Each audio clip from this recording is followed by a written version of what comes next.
Who taught you to hate the texture of your hair? Who taught you to hate the color of your skin to such extent that you bleach to get like the white man? Who taught you to hate the shape of your nose and the shape of your lips? Who taught you to hate yourself from the top of your head to the soles of your feet? I love people as I meet them one by one. People are just wonderful as individuals. You see the whole... My great aspiration, my greatest ambition is to be so good. Now, in that way, I'm tiresome, as I suppose, to live with, because I want to be a fantastic human being. I am the greatest. We're not disputing that, Cassius, but how does Sonny Liston feel about it? He can't feel but one way, and let's take everything I say and like it. Because February the 25th, I'm going to take back my job. I'm the champ. He's no champ. He's a tramp. When you see men fall, don't laugh. Learn. Learn. Because you're on your way up. And the things that tempt people to fall, you and I are not free from that temptation.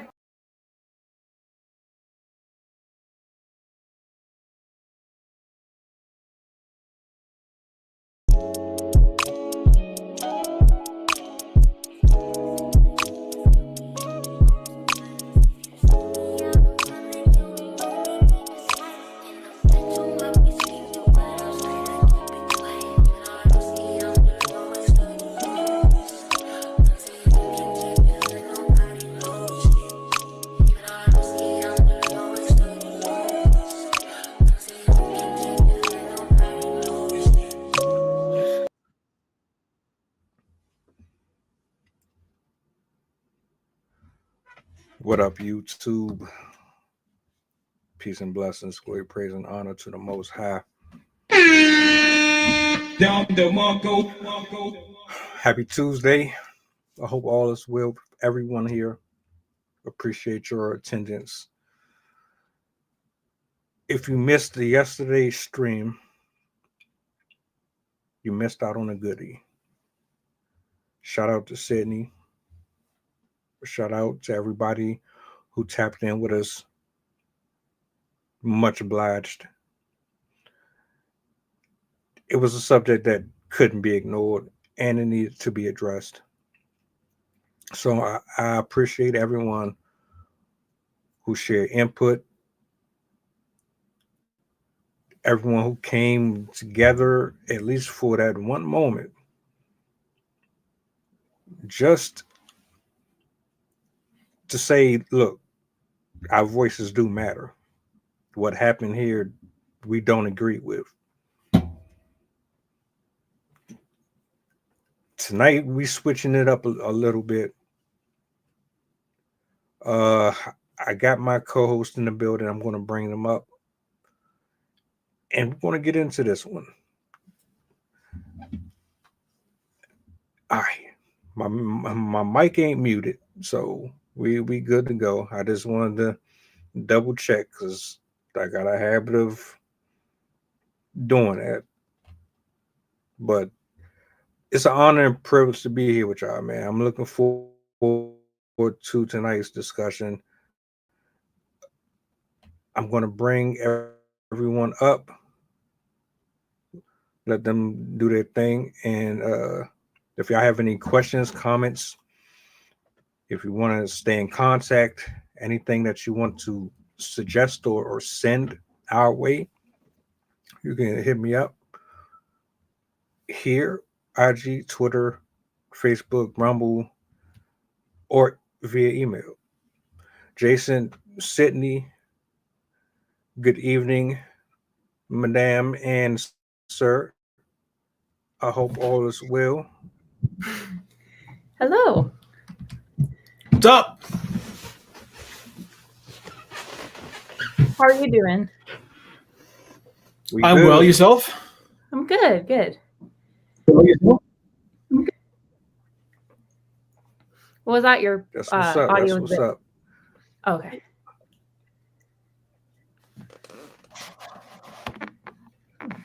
I was trying to actually get my. I don't know why that does my soundboard. There you go. All right. It's a delay. It's a delay, but it's there. Shout out to Anna. Actually, Anna suggested this subject the other day, and what I thought was interesting about it was this is not coming from a man, right? Most of the time when these subjects get brought up, it's usually men that bring them up, and then you have a lot of opinions and slack that comes from others because it comes off as if there's this disdain towards women when we have these type of conversations. This did not come from me. This did not come from no guy. This was a mother speaking on behalf of others. So I want to get down with this one, man. Shout out to her. Hopefully I framed this the right way.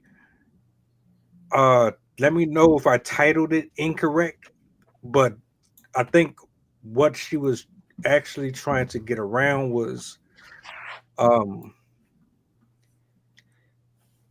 single mothers and the repercussions of bringing up boys, raising them, teaching them, guiding them. Um, why does it happen?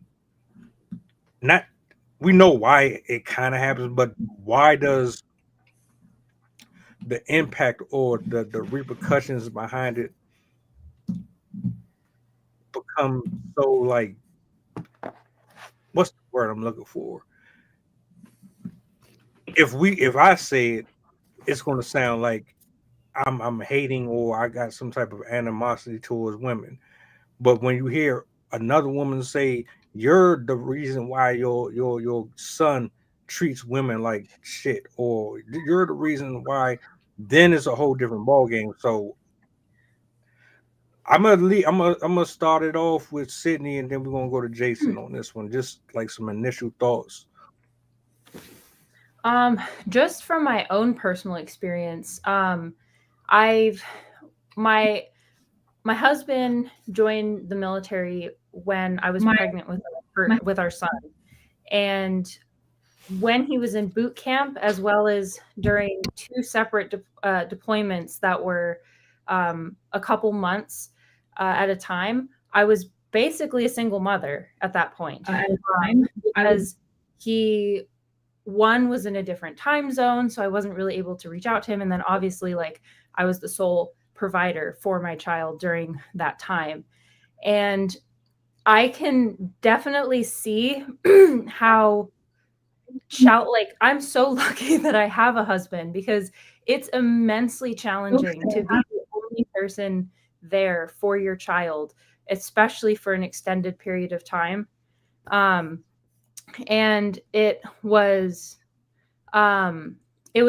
very, very, very stressful, very taxing emotionally, like energetically, in the sense that like by the end of the day I was so done. I was ready to go to bed. I was ready to start the next day. And it's a lot. It, especially young children. I mean, obviously I only have young children, so I don't have the experience of having older children yet, but I do know that it doesn't get easier, it just changes. It's just different. But if somebody had to do that all the time, especially while also having to work, I did have the luxury of not having to work. I can't imagine how overwhelmed and like overcapacitated, like how much you would have to juggle just to manage even the basic needs of yourself and the child. So if somebody doesn't have very good emotional regulation, if they don't have a solid understanding of psychology of children and themselves, it can cause problems, especially if they do not have outside resources, outside support to supplement what they are not able to provide for the kid or kids. So this is a topic that I actually cover lightly, just very generally in my book, The Leading Man, The Practical Guide to Men Leading and Showing Up in Masculinity Well. So the idea that I posit, the argument that I place, is that there are two very demanding roles that are placed on humanity. One is leading, the other is nurturing. And one person cannot do both. It is absolutely impossible. The demand of each one is not it is not feasible. Mm-hmm. And masculinity and femininity has within it the urge to do one over the other. So with men, they have the urge to lead. With women, they have the urge to nurture. It's a biological component that is instinctually driven. Mm-hmm. What I've noticed is that women who, we'll talk about single mothers right now, women who decide to raise children on their own are burdened with the need to do both. And because they have the need to do both, they suck at both. And they lack in their ability to be effective leaders, and they lack in the ability to provide the emotional needs to the children that they are raising. And that's why they say that they suck at both. They are ineffective in their leadership, which makes them more aggressive. And because they're more aggressive, they take that home because they cannot deal, they have no patience to deal with their children. So they kind of take out that aggression on their kids, which creates a disconnection in the trust that is supposed to be there between mother and child. And so this is why you get toxic men, because they do not have a proper role model that shows them how to lead effectively. And they were not given the tools necessary to be well nurtured. And so you have two problems in one package, two for one deal, the only one you don't want. And this creates the dynamic that is set up that creates bad relationships. The whole idea of hurt people. You've got a boy who grows up to be a hurt male, who exhibits one of the four archetypes of wounded masculinity: the lone wolf, the tyrant, the white knight, or the nice guy.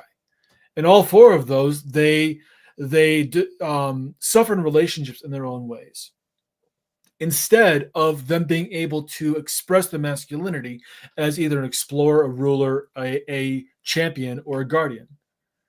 And again, each one of these have an immense value of leadership in their own way. And to deny a man of being their ability to lead because they are dealing with women who say, I don't need a man, or who decide they're going to graduate from their marriage and then do it all on their own, that's bullshit. What they're doing is they're trying to sell themselves and others the idea that they can do it all, and no one can. There's no one special about any one person that makes them capable of doing the entire job on their own. It's impossible. You need to do better. I yield the mic. I can definitely attest to everything you're saying. I found especially the time period, there was about a year that I was living in a hotel room. It was an extended stay with my son, and my husband was going through his boot camp as well as additional training in a different state. And I was an angry person. I was not happy. I cut myself off from other people in my life because I was so overwhelmed by the emotional needs of a small child. They're constantly wanting to grab onto you and come to you for emotional support. And because I didn't have that, and I was kind of blocking it out, it was incredibly hard to be receptive to his own needs.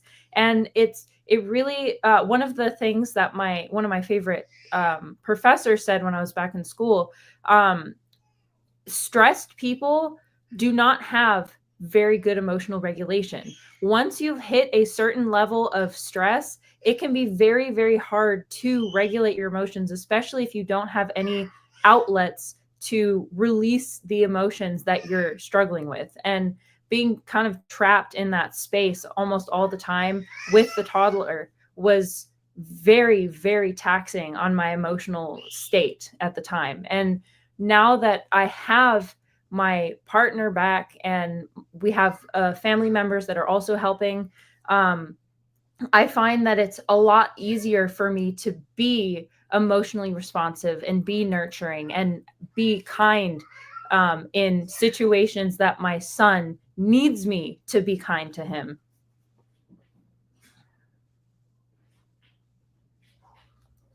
But yeah, I passed the mic. So Yeah. here's my take, right? When you think about the sins of your father and your mother, how they pass on from generation to generation, all I can think about is you're a reflection of someone that came before you.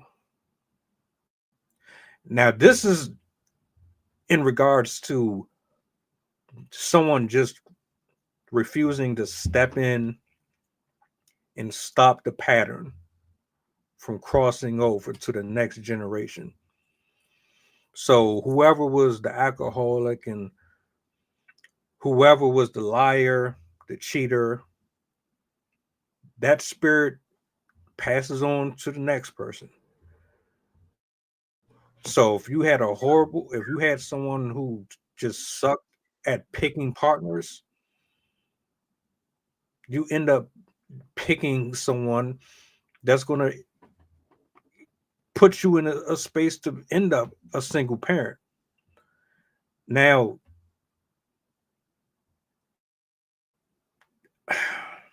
how can I say this? I agree. You cannot do both.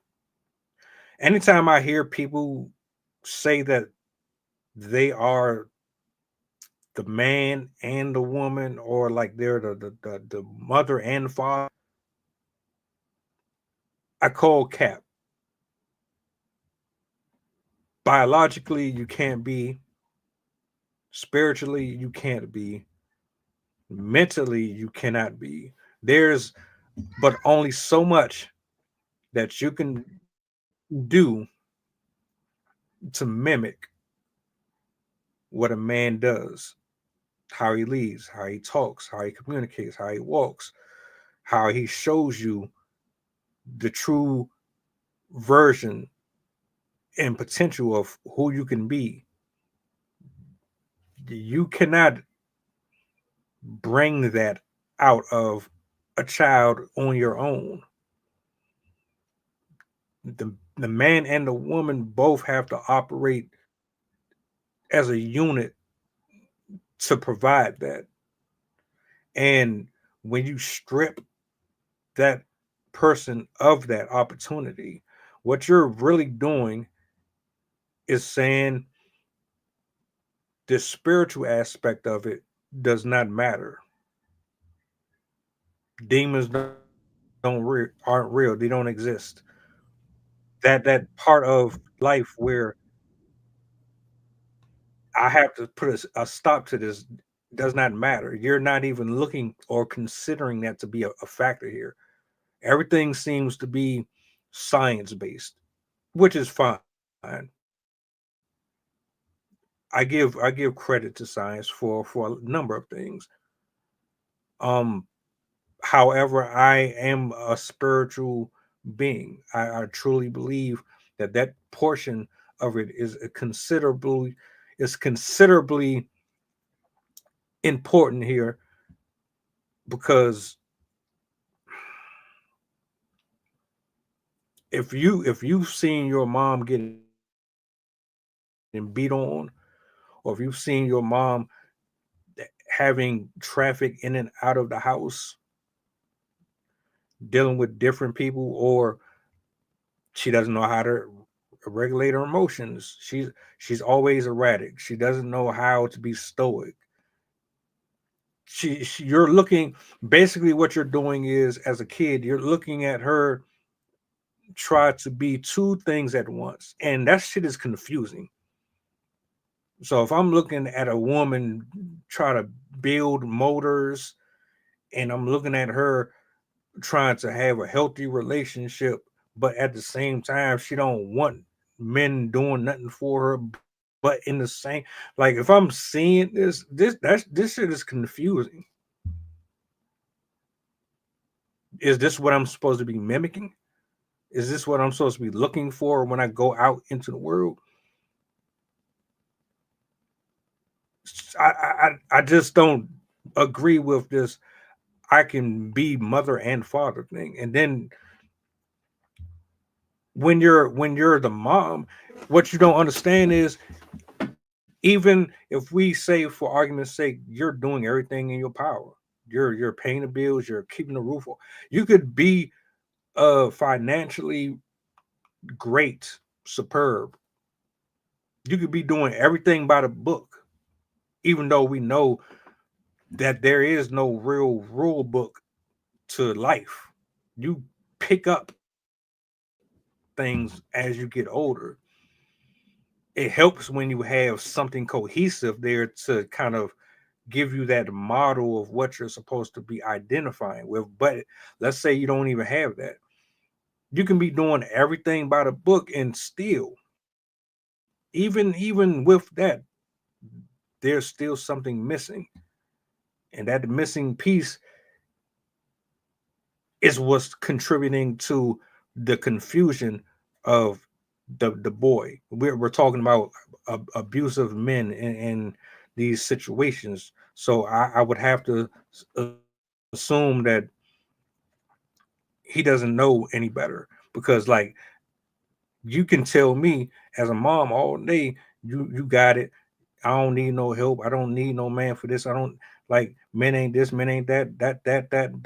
And I do everything, and I'm the dad, and this, that, and third. But then in the same breath, you break down and you crying in tears here and there. You're lashing out at people. You crashing out in front of him, and you're like all this different. You can't be. You just There's just things that you can't do, but trying to do it. It's almost like someone cooking you something, Jason, or somebody cooking Anna something, and they try to replicate what your grandmother cooked, or your favorite aunt cooked. It's impossible. No one can cook like the originator. I'll yield. I wanted to touch on two things actually. One thing I wanted to mention, um, one, I think also single mothers can also be single while still being married in the capacity. I kind of come from personal experience where when my dad got sick, he was in a coma for 3 months. He was in physical therapy and rehab for a year and a half before he was able to even come home. And I was 12. I had just turned, I think I just turned 12 or just turned 13 when he got sick. And so I essentially was being raised by a single mother, and I literally watched her fall apart around me. And it, even if you they, like, my parents had a very positive relationship. They were very loving. They were fantastic parents up until the point that he got sick. And that's really when everything fell apart, because he lost his ability to be a dad. He essentially became a second kid because of the amount of damage that he had to his brain. Because it was the frontal lobe that was mostly affected by this stroke. And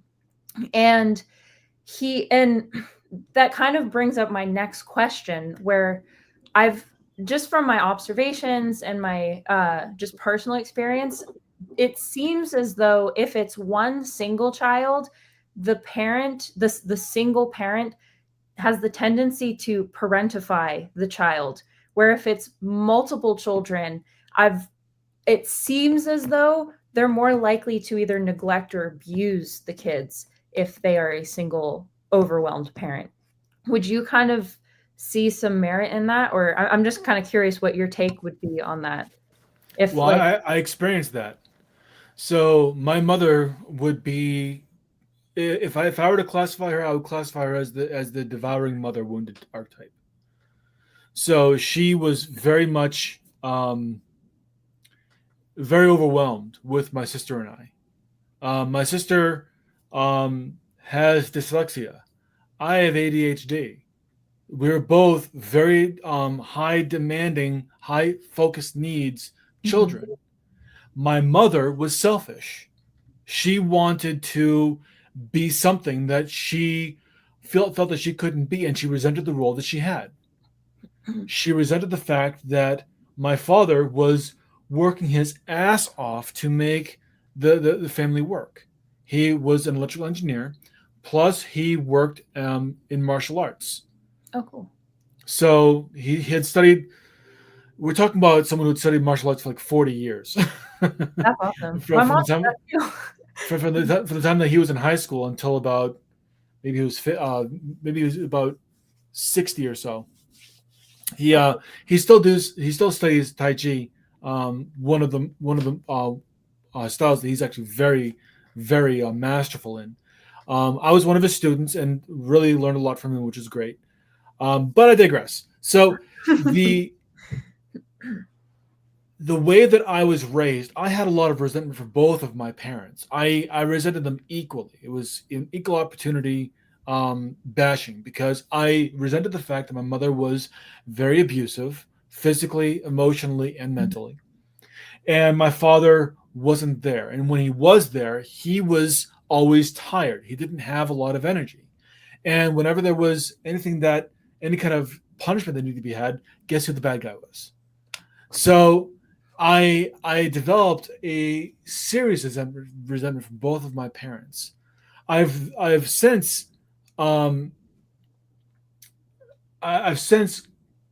repaired a lot of relationship with my father. Him and I are like best friends. We talk every week, and we have great conversations. My mother is a different story. Mm-hmm. She was diagnosed with borderline personality disorder.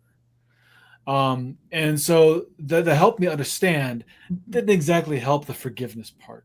Still a lot that I was dealing with. But for the most part,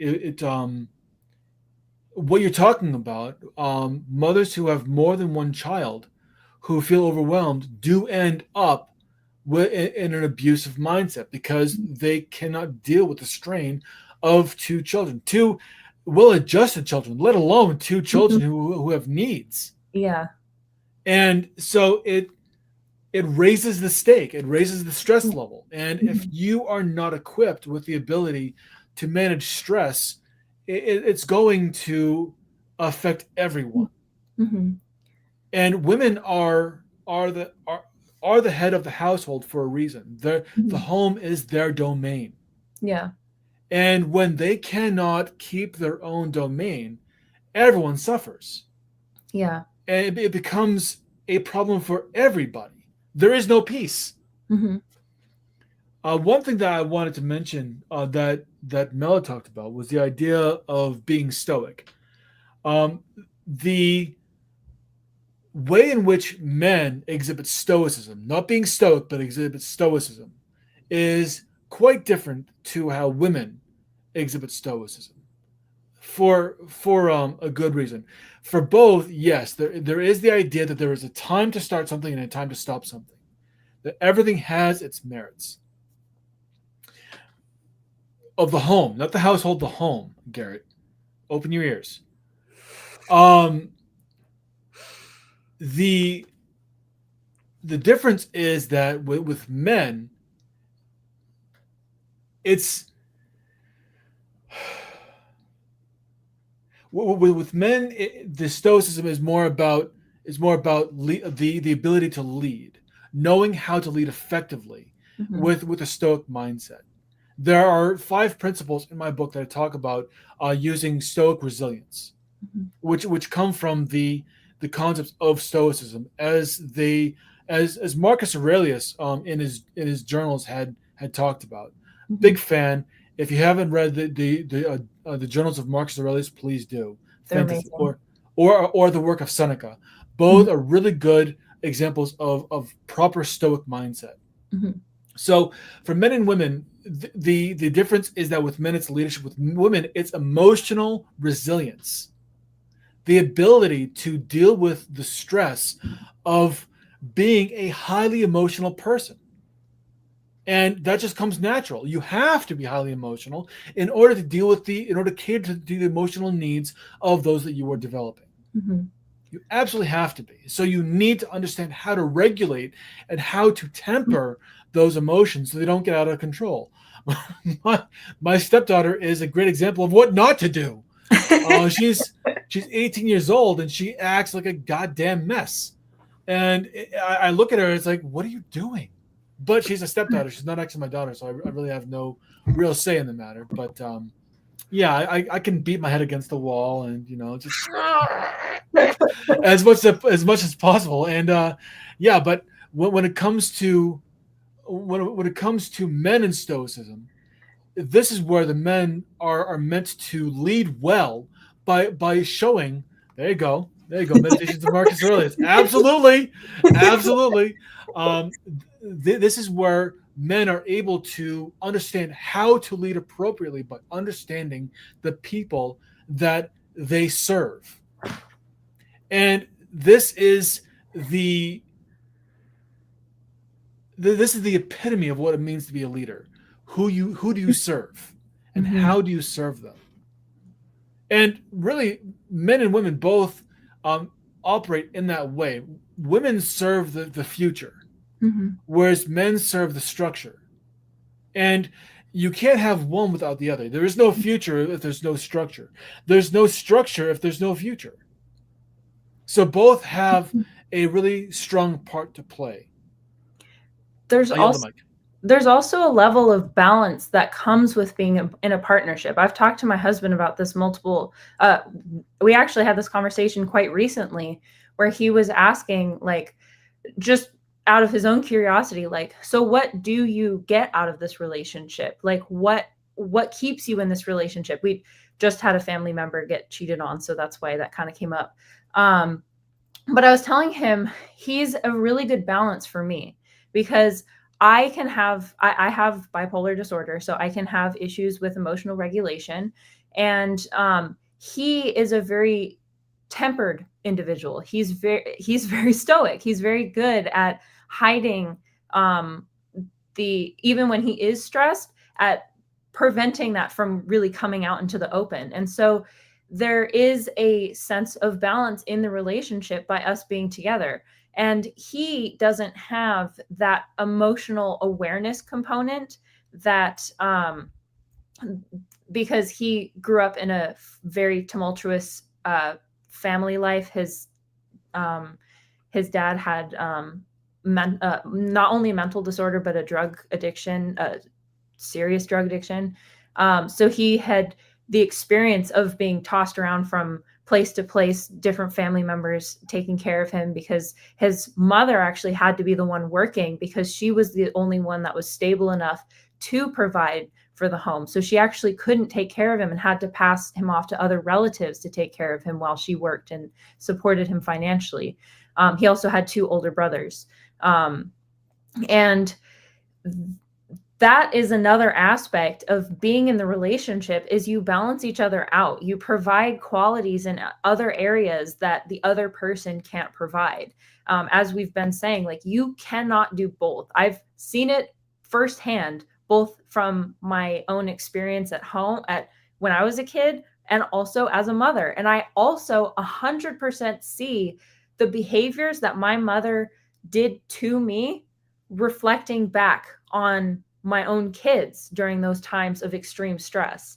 And I had to do a lot of work to make sure that I made myself better for my children, because if I didn't do, like, it was actually Marcus Aurelius that helped me realize how much capacity, or how much we need to really rein in our emotions, and that you don't have to be a slave to your emotions.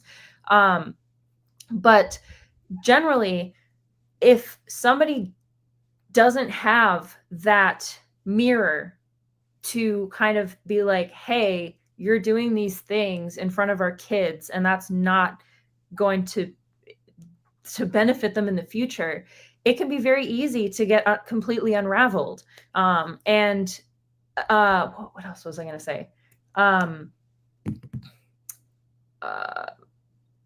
Okay, we can move on, because I totally lost my thought. But basically, like, there's definitely a sense of balance when you have a partnership, and each side will kind of make up for the losses, or the inability to give on the other end, if that kind of makes sense.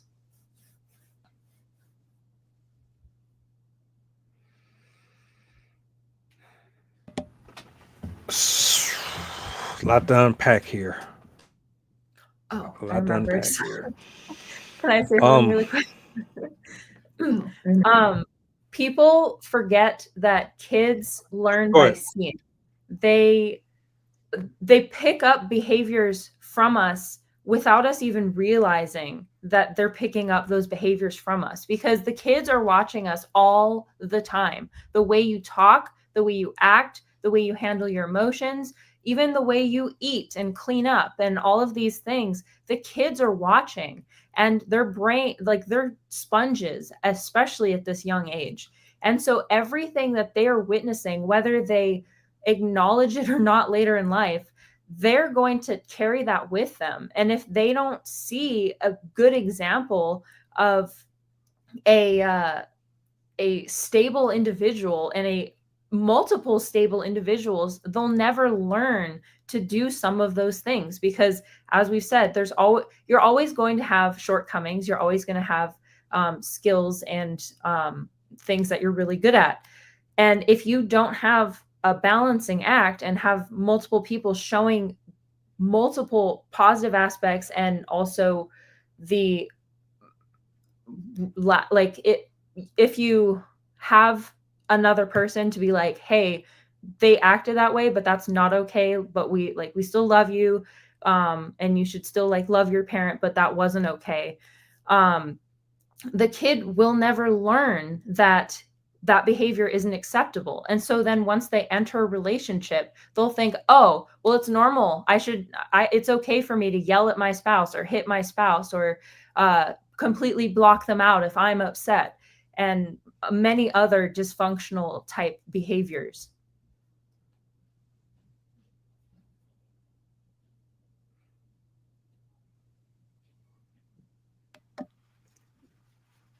All right. So where do I want to start? It goes back to what you pretty much confirmed what I was saying initially earlier. When you're young like that, and you are all you know is this person. I'll even use myself. I'll go ahead and sacrifice myself for this. My mother was in and out of the house. That was her life. I didn't understand what she was doing.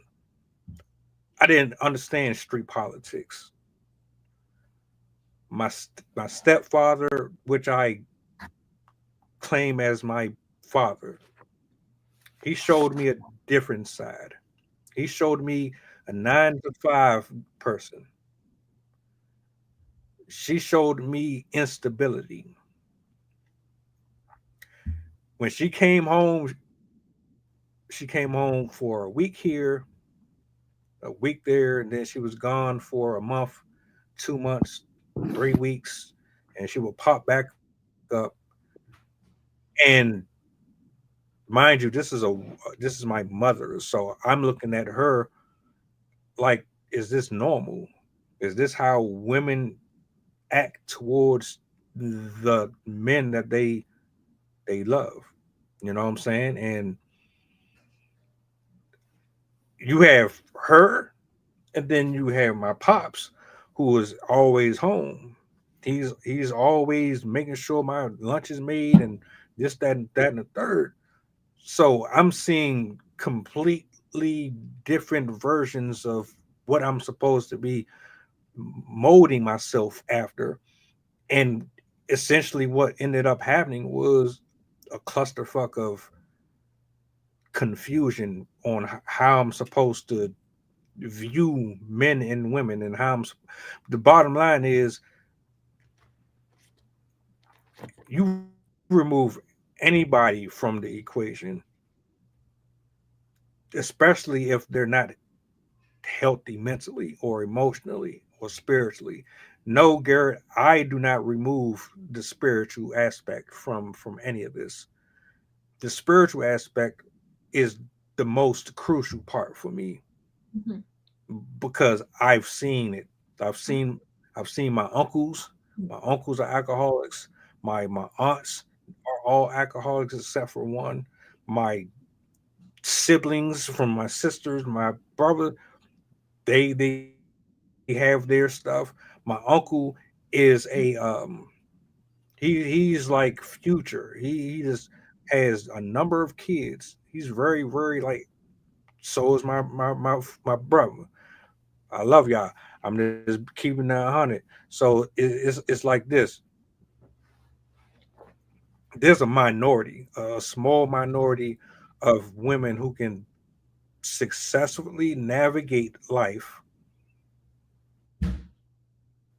in a way that it doesn't scar a child. But the minority doesn't speak for the majority. And the majority shows you that you cannot teach a boy how to be a boy. Take bumps, bruises, get up, stop crying, walk that shit off. Don't chase after another thing. You don't chase after no women. You don't chase women. You don't chase females. You don't chase sex. You don't lead with your wallet. Mm-hmm. You don't back down to them. You have to absolutely stand on principles and morals. You cannot allow the flattering eye, the curvaceous body. You can't allow the manipulation to dictate or control you and take you off of your path as a guy that is being called by God. If God has something for you, you cannot allow distractions. You can't allow people to manipulate or control or put you in a box so that they can navigate how your life is supposed to be ran. God is the one that's supposed to be the leader first, and then everything else comes into play. And when you don't have God as your number one, everything else is going to be screwed. Bottom line. I yield the mic. I think the spiritual community can also offer a sense of stability.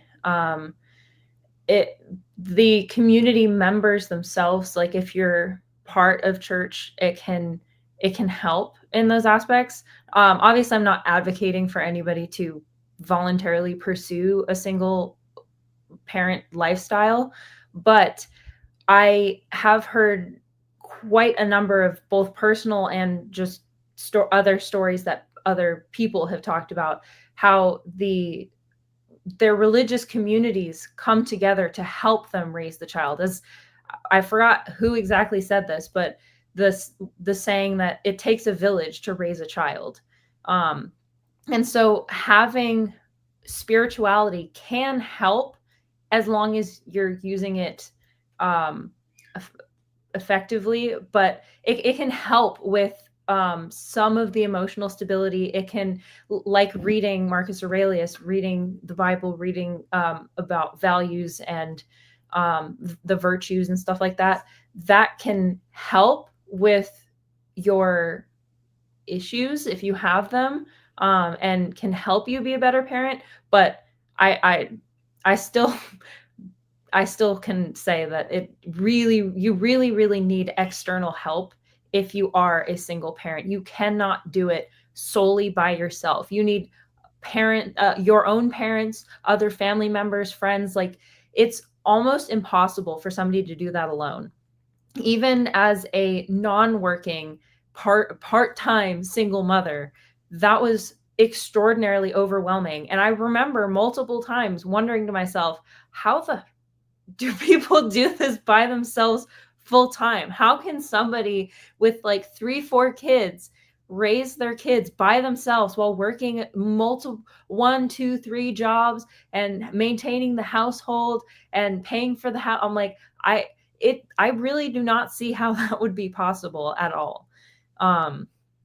But I wanted to ask too, one of the things I know, I had a friend in high school, and I've noticed this with a couple other friends that I've had, where they were raised by a single mother, and they had a very odd relationship with their mom, where they almost were like best friends. My favorite story that I always tell people is I had this friend in high school, and we went to an amusement park. It was me, her mom, my mom, and her boyfriend. And literally in line, we were 15. She was full on making out with her boyfriend, tongue in his mouth and everything, in front of her mother. And her mother was doing nothing about it. She was like, "Oh, aren't they so cute?" And meanwhile, my mom and I were looking at each other like, what is happening? How is this? So I'm just kind of curious from your perspective, Jason, what are the impacts of a parent that treats their child like their best friend? What can that child what kind of behaviors can you expect from them as they become adults? Well, let me turn that question around by giving a clinical question, and then it'll probably give you the answer. Mm-hmm. What is the likelihood of a child being well adjusted when their mother acts like an eternal daughter? Yeah. So there are 4 major wounded archetypes of the woman. There's a devouring mother, the femme fatale, the eternal daughter, and the mean girl, or the queen bee. Mm. All of these are unhealthy archetypes of much healthier expressions of the feminine archetypes. And when I say archetypes, I mean going back to Carl Jung's cardinal orientations. So where he talks about the orientations of freedom, ego, order, and social as being the cardinal behaviors that one person is going to exhibit some kind of behavior from one of these 4. Mm-hmm. What I did was, instead of taking Carl Jung's work, which is based on absolute nonsense, it's basically symbolism and stories I uses from his own personal perspective for therapy for his clients. It has no objective value whatsoever. And the things that base their result on it, like Myers-Briggs, complete baloney. I hate them because they have no grounding in any kind of structure. So I took it upon myself to create that structure. And so what I did was I created a system of understanding what the healthy and what the wounded archetypes are. Anyway, with a woman, with the feminine, you've got a feminine aspect of the cardinal orientations. So with freedom, you have the seeker.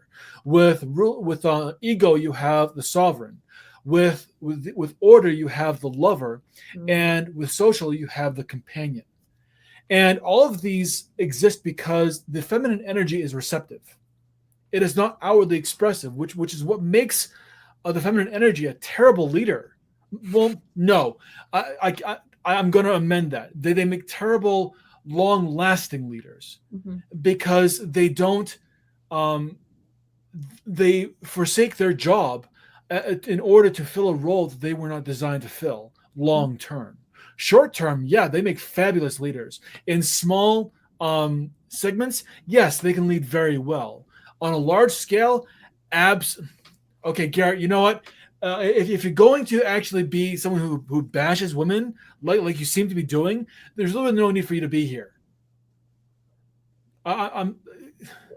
If you're going to act like an incel, there's no reason for you to be here.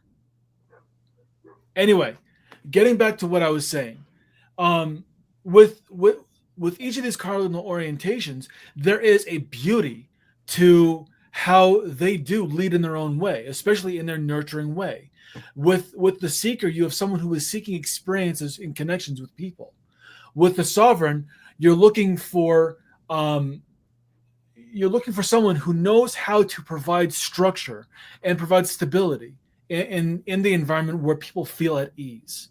With the lover, you have someone who knows how to create tenderness, and with the companion, you're looking at someone who knows how to create a way forward while offering some kind of stability. These are 4 really good archetypes to embody. Someone who looks at their mother or who looks at their daughter and says, "Oh, isn't that cute?" Trying to be their friend. This is someone who has forsaken the companion and has devolved into a eternal daughter. Someone who is wanting to be a friend, not wanting to be a parent, who is afraid of being seen as someone to be rejected rather than someone who needs to be looked at as a pillar of strength within their home.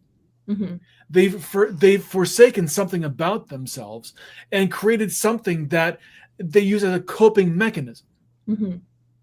So there's no way to provide any kind of real nurturing because you've abandoned the emotional component of this is what you need. I'm going to offer this to you, and I'm going to provide something.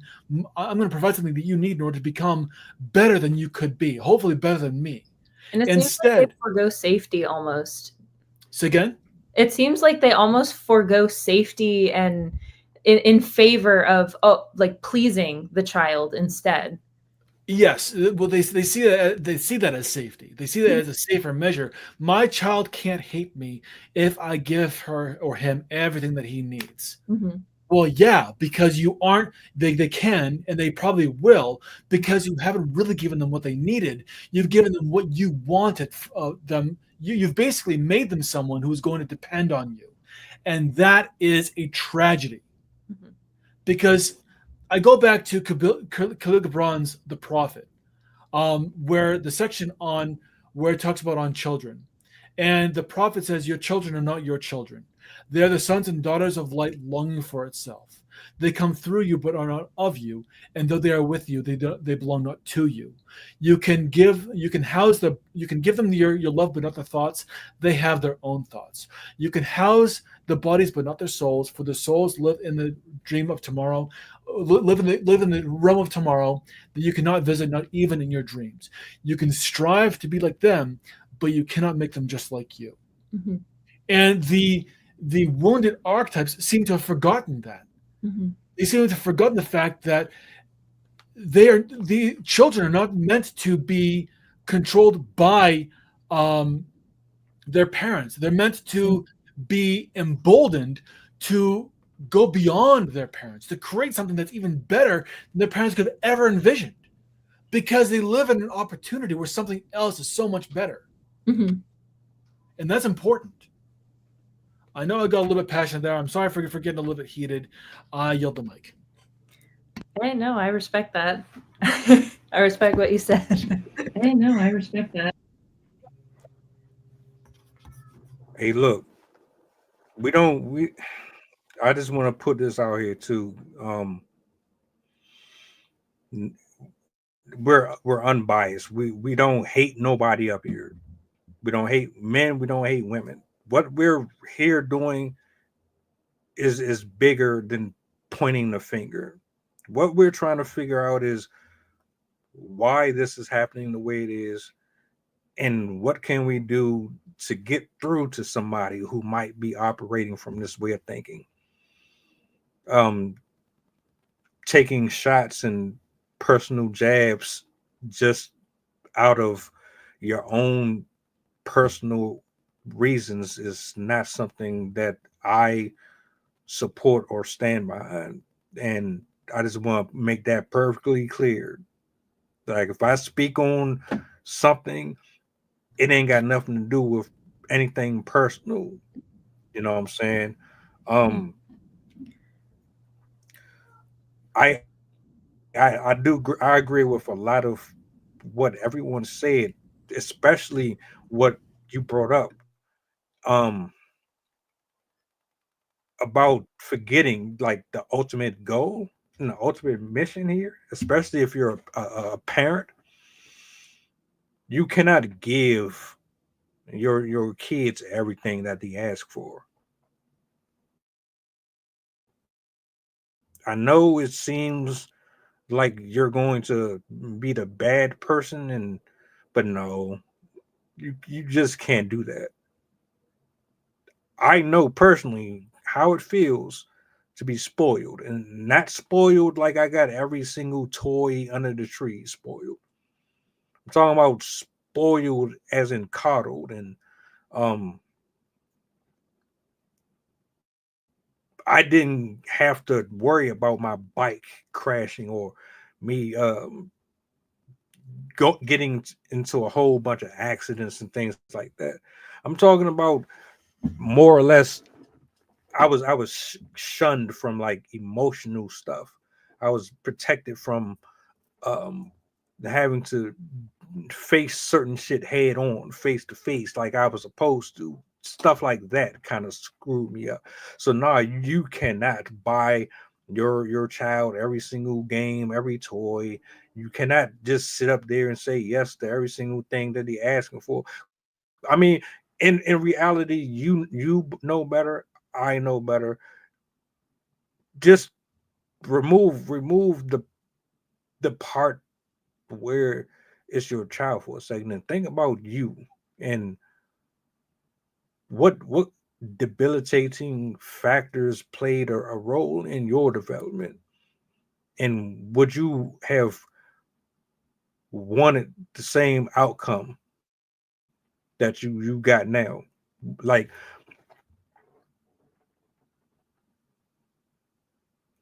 what he said something about, them resenting you later on. I felt that 100%. Don't sugarcoat nothing with me. Tell me what's up. Tell me no. Make me work for it. Discipline if necessary.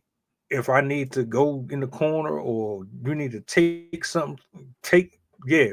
No coddling and all of this other stuff, because you end up with brats. You end up with people who think that they know it all.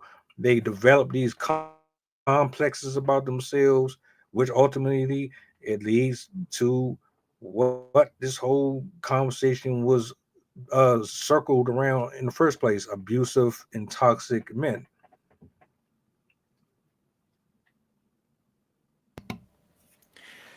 It's funny because I mean, the my book is centered around men. It's a book on it's called The Leading Man. So it is centered on the ability to become a good man. And becoming a good man requires a level of modeling as well as a strong amount of emotional support. And that comes from both men and women. It comes from both the mother and the father. And you can't have both entities acting independently of each other. It creates too much chaos. There's nothing dependable about that. This is why, whenever I talk about relationships, I always talk about it in the spirit of co-creating a future together, because that is the only way that children are able to be raised in a fashion that allows them to become the best they can be. And I wanted to also reiterate, even though the podcast says single mothers in raising toxic men, this refers to either parent. A single father is going to be equally facing equal obstacles for different reasons, but he's still going to face a lot of the same level of obstacles that single mothers would also face. And it also doesn't matter what the gender of the kids are either. A single overwhelmed parent will cause damage to their child, especially if they don't seek out support in other areas and don't do the work on themselves to heal the original wounds that are causing the behaviors in themselves. And so it doesn't matter what gender the parent is, it doesn't matter what gender the child is. It matters that the child is getting both sides of their needs met, the support and the emotional connection, the love, the nurturing. I'm going to push back just a little bit because statistics prove otherwise. Because a child that is raised by a single father is much more likely to be well adjusted, as evidence has suggested or shown, than a child raised by a single mother. And I think that's because of the lack of, not a lack of emotional support, but a lack of emotional outbursts and a stronger grounding in what is real, a stronger grounding in understanding what needs to be done, how to move forward, and whatnot. That being said, I will say that a household that has two parents that are harmonized, that work together, that know how to create their future together and work as a team, will by and far eclipse both a single mother and a single father. I have noticed that a child that is raised by a single father has better emotional adjustment. However, they also do struggle more with creating emotional connections with others. They're better at dealing with life, but not necessarily with opening up and becoming vulnerable. Whereas I find that the opposite is true with women, with children that are raised by a single mother. They know their emotions, but it doesn't do shit for them because they don't know how to navigate life. I definitely, just from my own background knowledge and seeing a lot, it's weird because I've noticed that very few people actually have like their original parents. Most of the people it's probably maybe where I grew up because I was in more of a wealthier area. But majority of my classmates had divorced parents, and a lot of them that were raised by a single mother were more likely to have chosen to drop out of school. They were more likely to not pursue higher education, and they were more likely to have gotten pregnant. But the friends that had a single dad seemed more emotionally stable, but they also seemed colder. They didn't seem as willing to make friends, as willing to be social, and they were kind of stuck in their own pursuits rather than being openly social and friendly with people. Interesting. I want to say this too, right? Because the contrast are there. The fact that we're having a conversation about who benefits more is crazy. What we should be going for is the union. We shouldn't like representation. And I mean, I understand stuff happens. You know, stuff happens, but the moral of the story is two is better than one. But it seems as if we speak, and I'm not talking about us specifically, but when we speak about single parents and all of these different things, it's almost as if we kind of support it, or we make it more than what it should be. Oh, so you have a better likelihood of being successful with your father versus your mom. Still doesn't mean that it's okay to be a single parent. In So, my opinion, damn, how can I say this? so I got you. I got you. I just want to say, and this ain't gonna be very popular, but you failed to, if you failed to find the person that you're supposed to be locked in with, then you cannot point the finger at nobody else for being in the position that you are. You just chose poorly. And like, because of our poor decisions, other people suffer for it.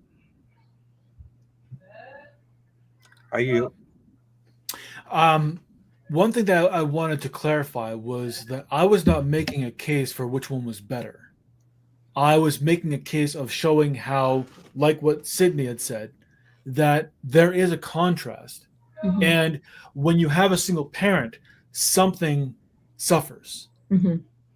And because of the way that, especially American and Canadian cultures are, we tend to over exemplify achievement rather than emotional connection. And so it seems more, it feels like it's been normalized, or at least more appropriate, to have someone who is going to be more achievement oriented than they are emotionally oriented. And so that's why we have this contrast. You're absolutely right, Mel, that the goal is to talk about having unity with the parents, and what the goal really is. I find that the reason why most divorces happen, and my parents are no exception, is because there is a lack of patience and an over focus of personal desire. Mhm.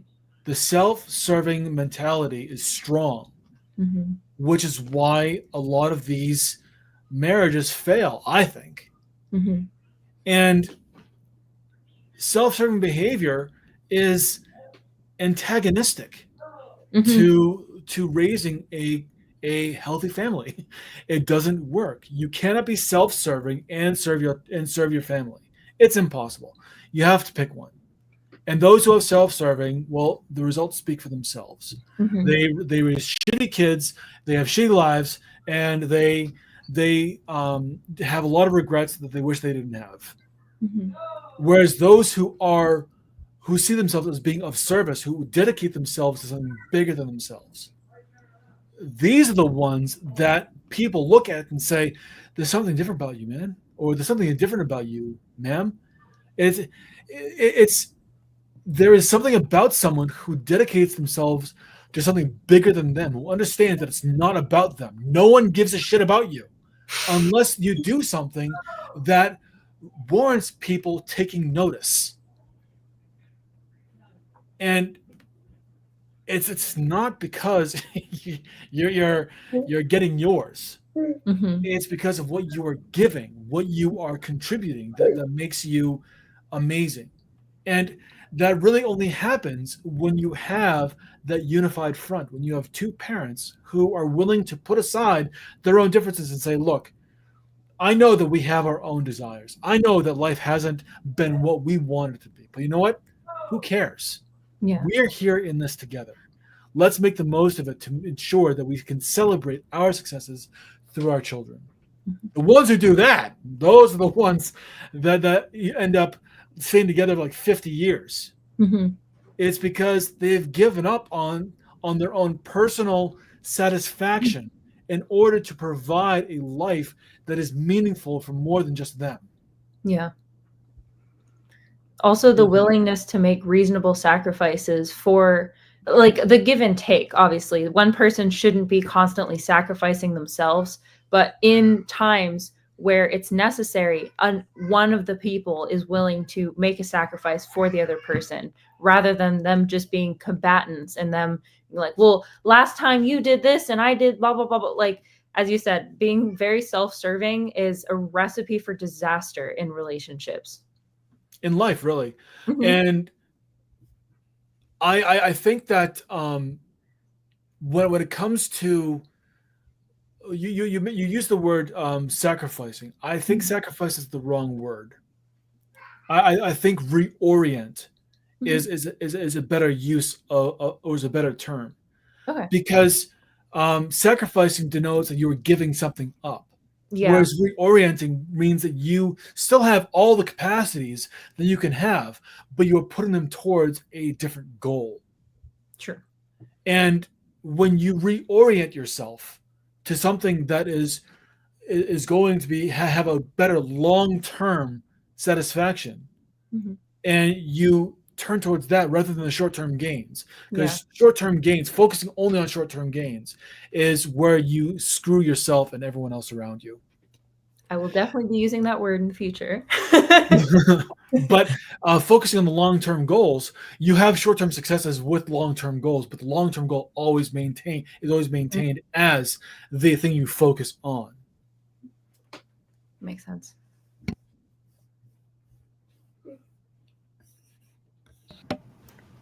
You got to know, as an adult, single or in a marriage or a partnership, you have to know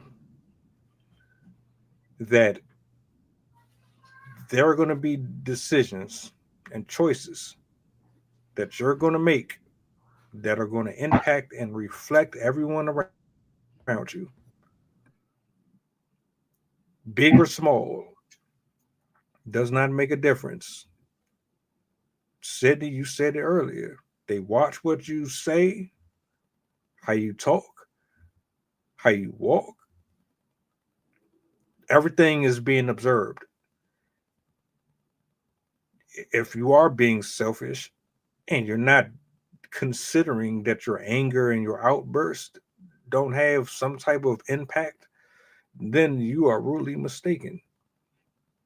Everything that you do is being looked at and under a microscope by everything and everyone. It always has been, especially your especially your little ones.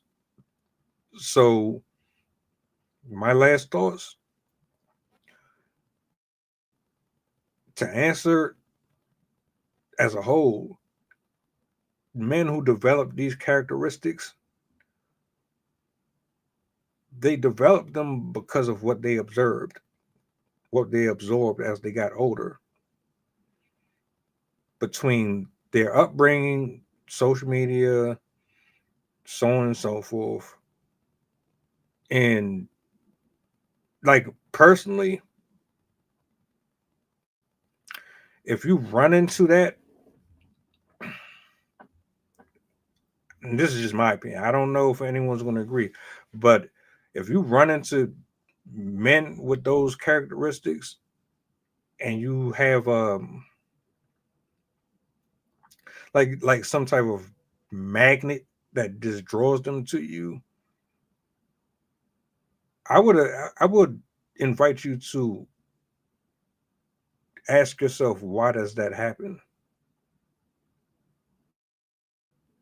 Because I always say you are a reflection of what you hang around, and you might not really necessarily agree with that, but if you really unpeel the layers and unpack it, you might discover some stuff that you didn't notice before. Now, is that 100% fact? No, I'm not saying it is. But what I've noticed is a lot of the things that we are attracted to typically comes from somewhere, i.e., my upbringing put me around certain folks. But I digress. Well, that is basically what happens is we are the product of what we experience, because what we experience becomes what our brain finds comfortable, what it's used to. And so it tries to emulate what it is witnessing, what it's been exposed to, what it's seeing, what it believes is the natural order of things in its own mind.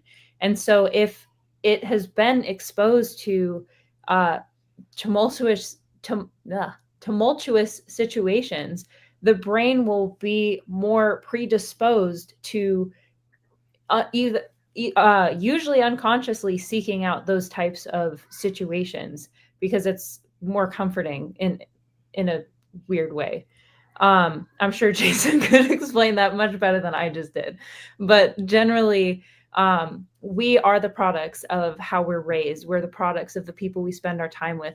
Just like we said in, I don't remember if it was the last stream or a couple streams ago, but our words I can't not talk today.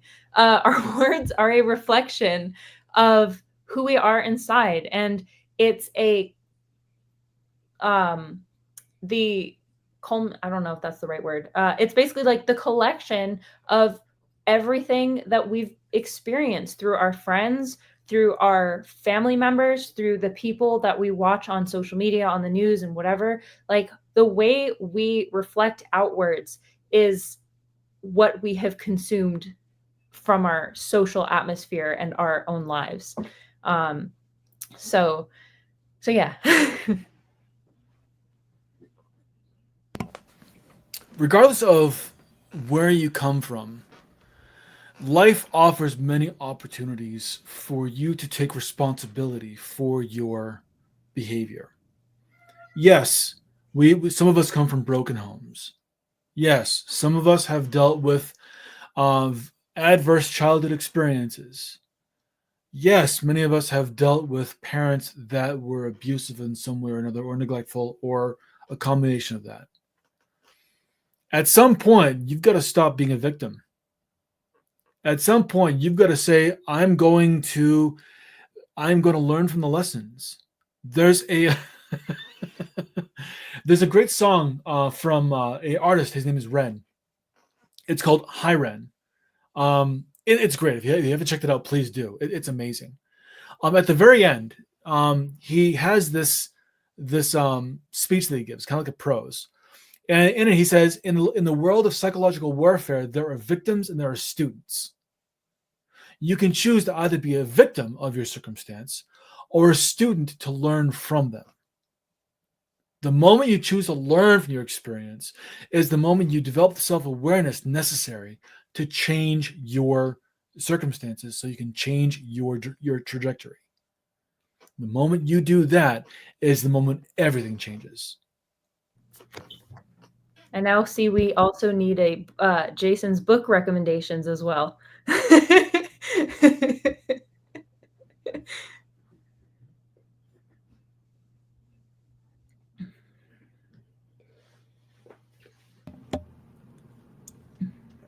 I agree. I got the feeling that you're a movie buff too. We're gonna have to set up a day where we chop it up on some films. I got a question. I got a question, and we'll close out from here. I asked this. I think I asked this on Saturday. It's just random. It ain't got nothing to do with the topic. But do you think that if the roles were reversed, could Denzel Washington play every movie that Will Smith played and vice versa?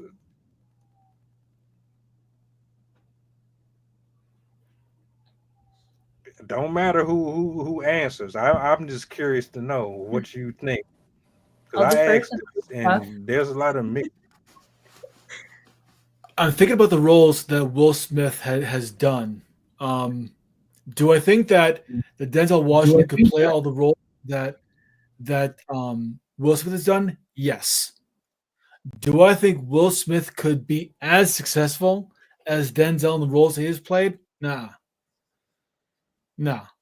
Um, I think that Denzel Washington is a much superior actor than Will Smith for many reasons, but we'll save that for another time.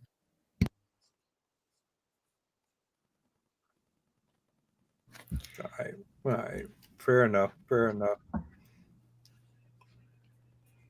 I am not super good with common references. I'm the nerd with all of the less common stuff, so I don't quite have an answer for that question. I don't know their roles well enough to fully compare. The only the only movie that always comes to mind whenever I hear Will Smith is I Am Legend, because I was effed up about the dog scene, but I was also 12, so I can't quite answer this question, unfortunately. But I do fine. say I'm gonna set it. they are picked for their, like, I know from when they seek out the people to play these roles, they try to pick somebody that best emulates the character. So I kind of would find myself maybe in the middle ground, where I just think that they were chosen for the roles that they were best to be in.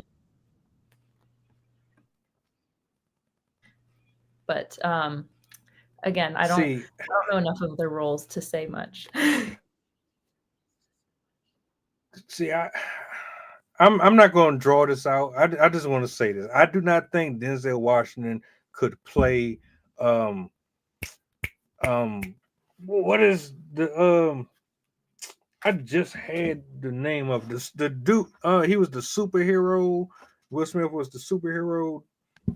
Yeah, I know what you're talking about. So here's the thing. I was in my mind, I was going through all the movies that Will Smith had done, and really, Denzel Washington wouldn't do it the same way, but I think that he could do it and actually do it better. Even the one that you're talking about, the one where he's a superhero, I think that he could actually do it better. He would be different. It would be a different kind of superhero, but I think honestly, I think it would be better.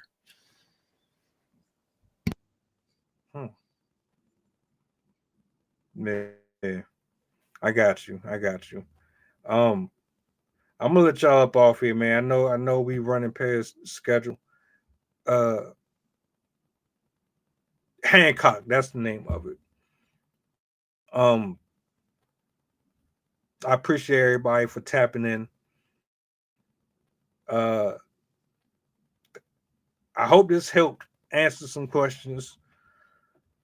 If you have anything else that you want to share with us, feel free to reach out. Thoughts, comments, anything, just hit me up. They're Shout out available to as well.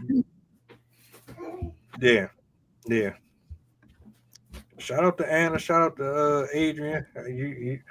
Nephew was in the building. We're gonna wrap. I do apologize for getting a little bit heated with Garrett. I do kind of feel a little bit remorseful for that. At the same time, you had it coming.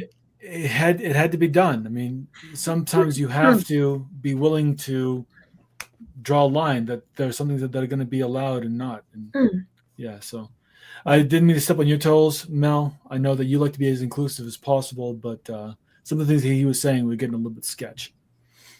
I appreciated that you called him out on that, because I was definitely not feeling some of those one-sided comments. So thank you. It comes with the territory. It absolutely comes with the territory. You weren't wrong for stepping in there and doing your thing, bro. Like I said, I don't advocate for hate. I know there's platforms that they specifically troll, and I don't do that, and so I don't want that to be a stain on this brand at all.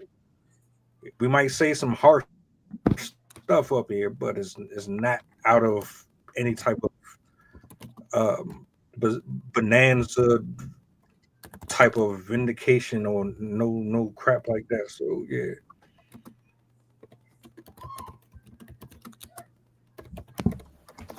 This is a good one. I enjoyed this.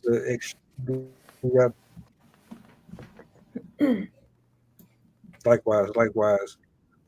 Sydney debut her show tomorrow. That's gonna be dope. I'm very looking excited. forward to it.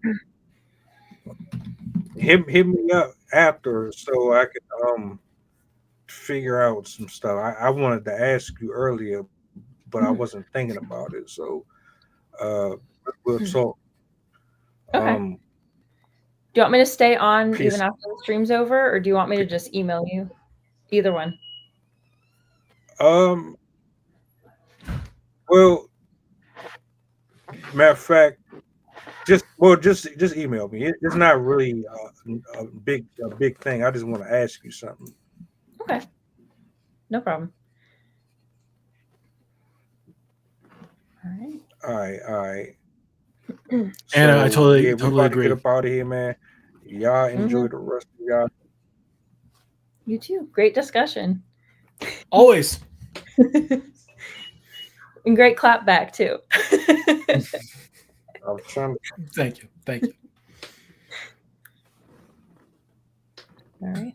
Have a good night, you guys. Y'all enjoy the rest of y'all evening, man. Do me a solid. Push the goddamn button. Push the goddamn button. Appreciate y'all. You know what I'm saying? Y'all be easy.